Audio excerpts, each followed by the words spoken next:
Hello viewer, সবাই কেমন আছেন? আশা করি সবাই ভালো আছেন। তো আমি আপনাদেরকে আরেকটি নতুন একটি ভিডিও নিয়ে হাজির হলাম।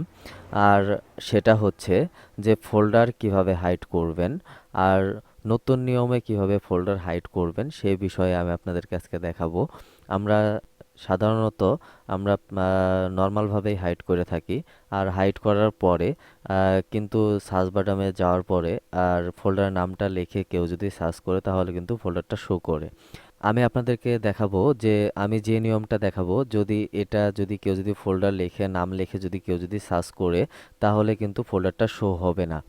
আর তাহলে চলুন কথা না বলে আমরা সরাসরি ফোল্ডারে চলে যাব। ফোল্ডার ওপেন করার পরে আমি এই ফোল্ডারটা হাইড করব। তো এই ফোল্ডারটা হাইড করার জন্য আমাকে এখানে আসতে হবে। উপরে ক্লিক করার পরে আমি এখানে লিখব CMD।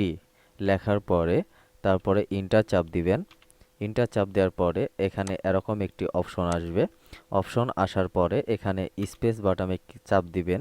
চাপ দেওয়ার পরে এখানে লিখবেন ADDRIB। তারপরে আবার স্পেস, তারপরে লিখবেন এইচ প্লাস, তারপরে লিখবেন স্পেস প্লাস এস, তারপরে আবার স্পেস দিবেন, তারপরে আবার প্লাস দিবেন, তারপরে আর লিখবেন। আর যে ফোল্ডারটা হাইড করতে চাচ্ছেন সেই ফোল্ডারের নামটা এখানে লিখবেন। যেরকমভাবে ফোল্ডারের নামটা লেখা থাকবে সেরকমভাবে এখানে লিখবেন। তো আমি পি নাম্বার ফোল্ডারটা আমি হাইড করব। তো আমি এখানে পি লিখলাম যেরকমভাবে লেখা আছে। তো আমি পি লেখার পরে আমি এখানে ইন্টার ক্লিক করব। ইন্টারে চাপ দেব। ইন্টার চাপ দেওয়ার পরে তো দেখুন ফোল্ডারটা হাইড হয়ে আপনার ভিতরে চলে গেছে। তো কাটার পরে তো দেখুন আমরা ফোল্ডারটা এখন কিভাবে বের করব। দেখুন আমি এখানে যদি পি লিখে যদি সার্চ করি তাহলে কিন্তু ফোল্ডারটা আসবে না।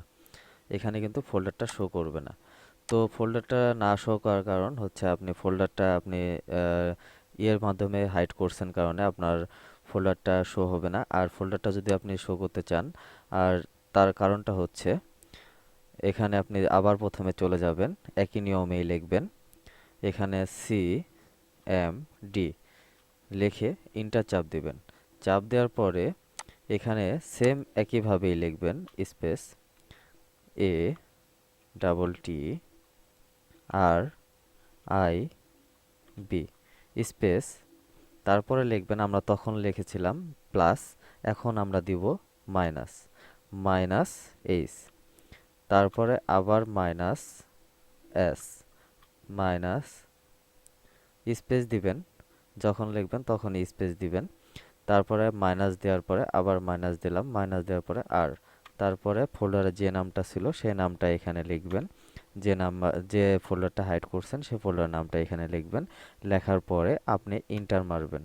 ইন্টার মারার পরে দেখুন এখানে কিন্তু ফোল্ডারটা সরাসরি চলে আসছে। তো এরকমভাবে আপনারা চাইলে ফোল্ডারটা হাইড করতে পারেন। আপনাদের পার্সোনাল ডাটা এর জন্য সেভ থাকবে। আপনাদের পার্সোনাল ডাটা সেভ করার জন্য, পার্সোনালভাবে হাইড করার জন্য এই পদ্ধতিটা ব্যবহার করতে পারেন। তো অ্যাকচুয়ালি আমি মনে করি যে এটা আপনাদের কাজে লাগবে। আর ভিডিওটা যদি ভালো লাগে তাহলে অবশ্যই লাইক, কমেন্ট, শেয়ার করবেন, সাবস্ক্রাইব করতে ভুলবেন না। ধন্যবাদ সবাইকে। For more updates, subscribe to our channel, click the show links and enjoy watching the videos.